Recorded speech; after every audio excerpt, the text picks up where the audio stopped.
É difícil relacionar, né, razão e emoção. Como é difícil criar esse casamento de razão e emoção para que a gente possa gerar uma inteligência emocional capaz de fazer com que a gente consiga vencer os nossos dramas, as tensões da vida e possa ter uma vida mais leve, né, mais saudável emocionalmente. Eros, Cupido, ele é incumbido por Afrodite, que sente inveja de uma jovem muito linda chamada Psique, de flechá-la e fazer com que ela se apaixone por um ser desprezível. Mas quando Eros encontra Psique, ele se apaixona por ela. Então ele a leva ao seu castelo e eles vivem uma história de amor. Porém, Psique não pode ver o rosto de Eros. Essa é a condição.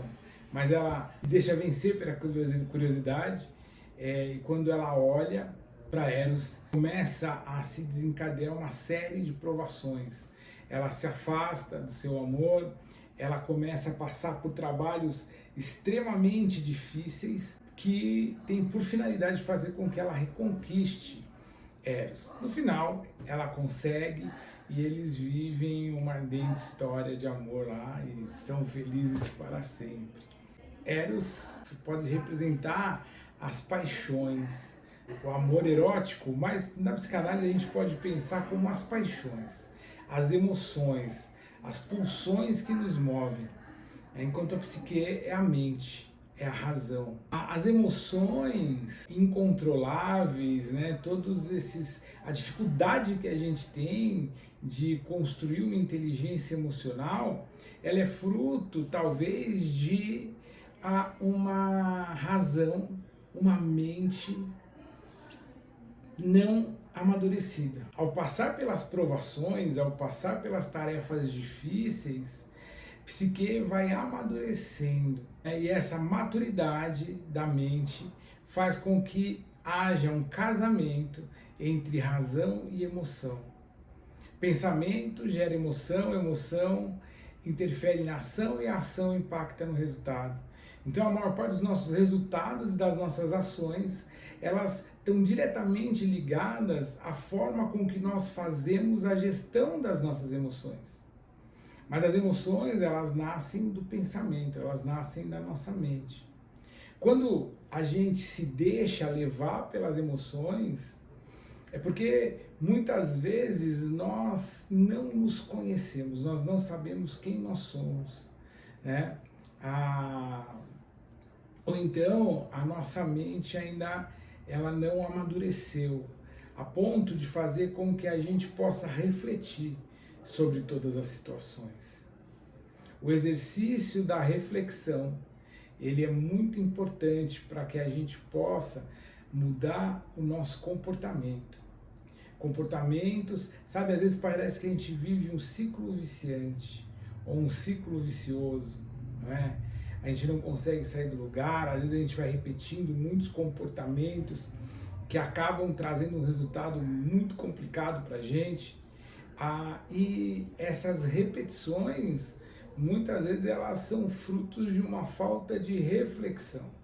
Quando eu mudo a minha forma de pensar, eu começo a mudar também a forma com que eu me comporto, eu mudo o comportamento.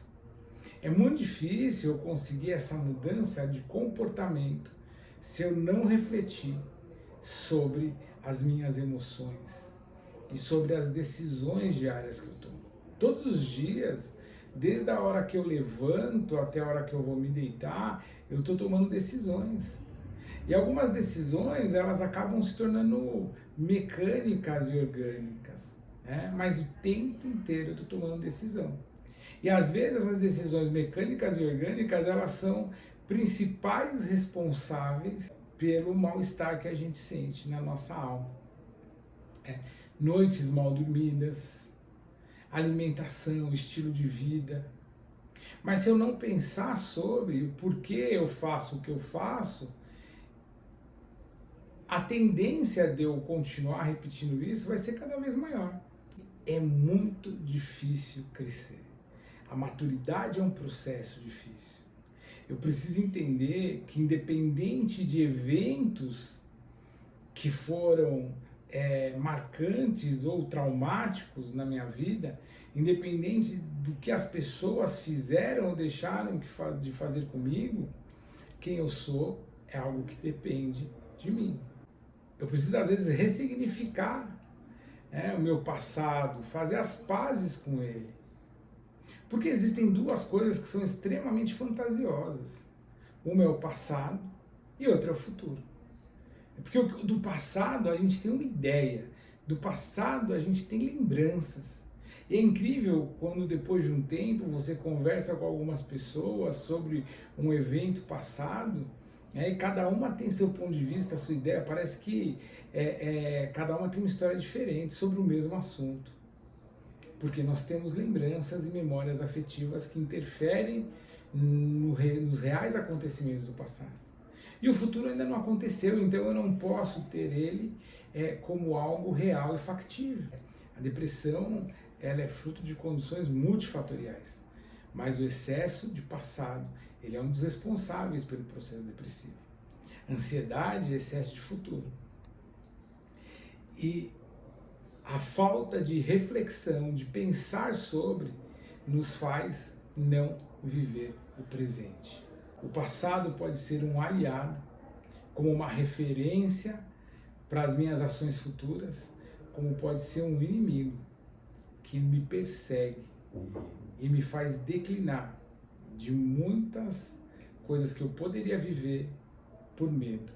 Não deixe que o medo, a zona do conforto é a zona do medo, não deixe que o medo te impeça de viver uma jornada incrível.